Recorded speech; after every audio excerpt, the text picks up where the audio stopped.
I'm VJ Hamilton and welcome to the Autoimmune Reset, the place for you to learn how to thrive with autoimmune disease and feel empowered to take steps to transform your health to feel better than ever.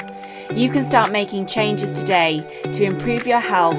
So with every episode, my mission is to share with you simple ways to up-level your diet and lifestyle with key learnings from my own journey reversing autoimmune disease and inspirational stories from those who have reset their autoimmune symptoms and are now thriving in life. I suffered from autoimmune disease for over 25 years and now I live symptom-free, and I wish the same for you as well. So thank you for being here and sharing this time with me. Now let's get started.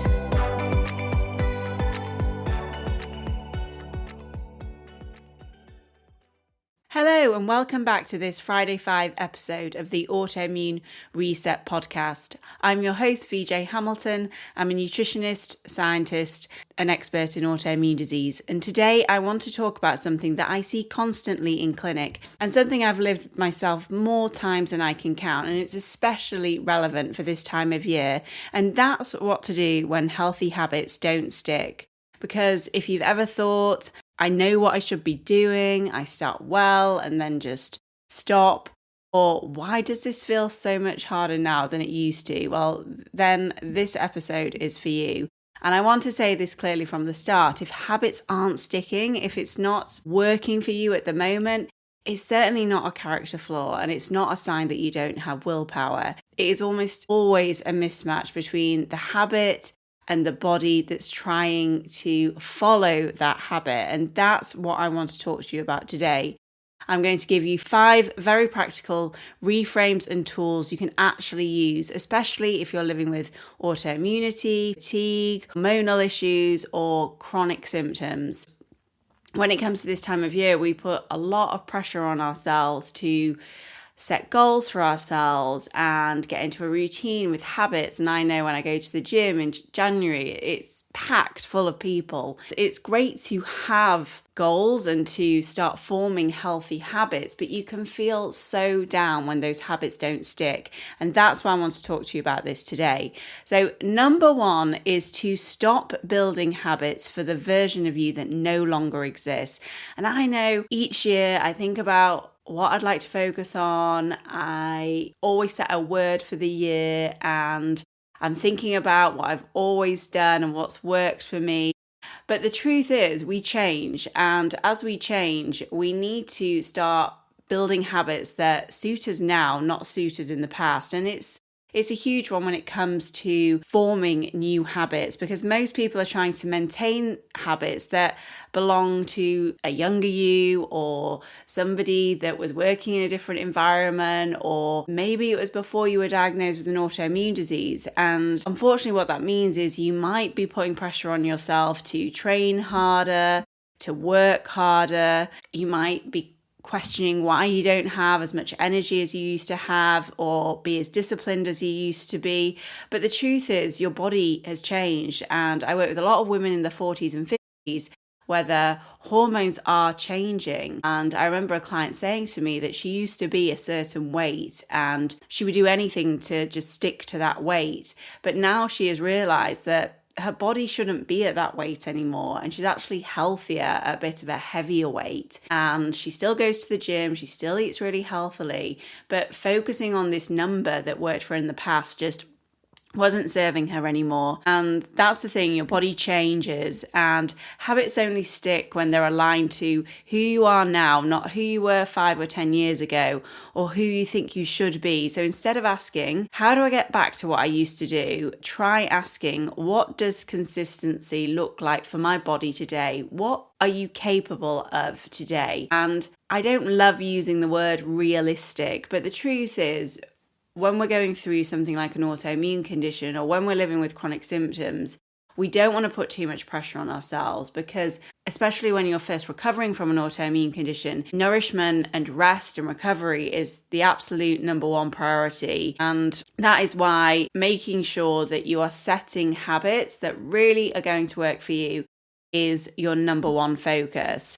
The next is to shrink the habit until it feels almost too easy to do, because One of the biggest mistakes I see is people setting habits at the ideal level instead of at the minimum viable level. And here's a practical example. If you want to get back into exercise, which a lot of people do in January, the habit is not to go and do a full workout. The habit is actually going to the gym. And I love James Clear's Atomic Habits. I think it's a brilliant book. And he just talks about forming the habit every day. If you're not feeling 100% or you are tired and there's already a lot of strain on your body, it might be just going to the gym, doing a few weights and leaving after 10 minutes. And I have done that before.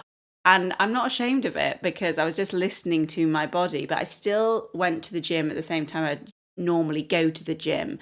So you can do that as well. You don't even need to break a sweat, but just going to the gym, if that's what your intention is, and getting used to that. And I know people will lay out their gym kit the night before, and people even go to the extremes of going to bed in their gym clothes so they can just get up and get out and do their exercise, and they don't really have to think about it. Because the habit you're forming when it comes to this particular example is not about fitness, it's about your identity.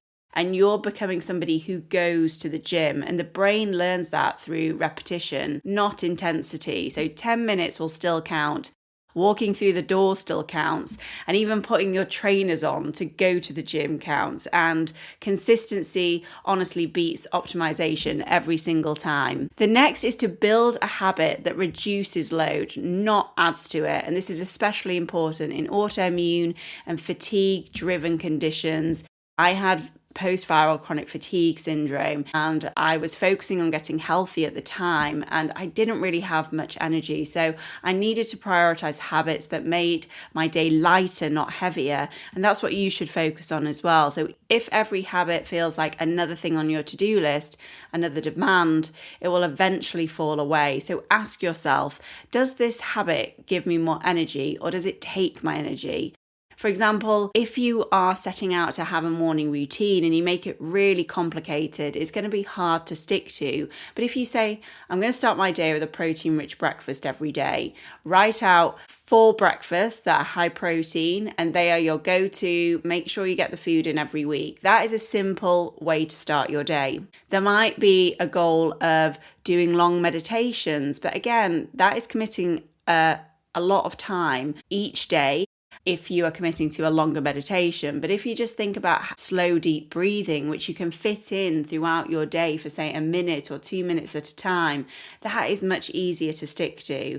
And then if you are deciding to eat more healthy food and you want to have this perfect meal plan that you design on a weekend and buy all the ingredients, that can feel so overwhelming. But if you just think about a new recipe that you can make, and you can maybe repeat that a couple of times and get used to that recipe, that makes it very simple, and it's easier to form that habit because the nervous system responds more to simplicity. And if a habit feels calming, if it feels regulating and grounding, it's far more likely to stick. Then we have making a habit so small it survives bad days. And this is one of the most powerful mindful shifts. Your habit should be designed for you on your worst days, on your busiest days, not your best days, because anyone can be consistent when they feel good. The real question is, what does the habit look like when I'm tired, when I'm inflamed, when I'm hormonal, or just feeling overwhelmed?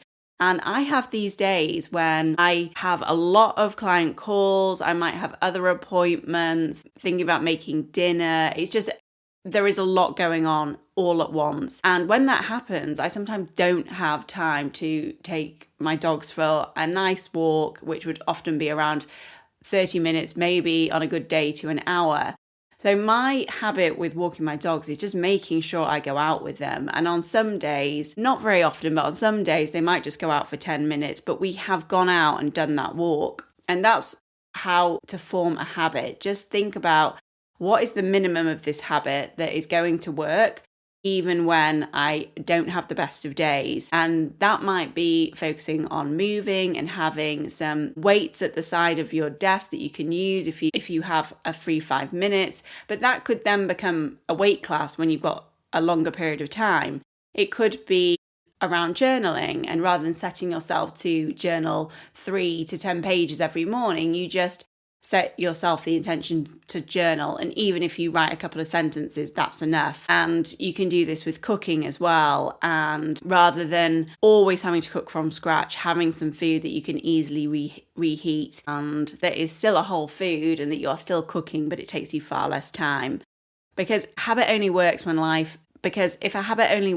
when life is calm, it really is not a sustainable habit. If it survives on those harder days, it becomes part of who you are and it's much easier to stick to. And lastly, use habits as evidence. Don't use them as an expectation. And this is the reframe that changes everything. Stop using your habits as proof that you're doing it right and start using them as evidence that you're showing up. You don't need to do the habit perfectly. You just need to keep the thread unbroken. And James Clear, who I said, if you haven't read it, read Atomic Habits, talks about never missing twice. And I love that idea. You can miss a day. We all miss a day. And that doesn't mean you failed. But it's about sticking to that routine and being consistent. You come back the next day, even if it's in a smaller way, and you're reinforcing that trust with yourself. Because when we don't meet commitments or we're letting ourselves down in some way, then we don't have the trust in ourselves to keep these habits going. And it's all about consistency when it comes to habits. It's not about motivation. It's not about willpower. It's not about discipline.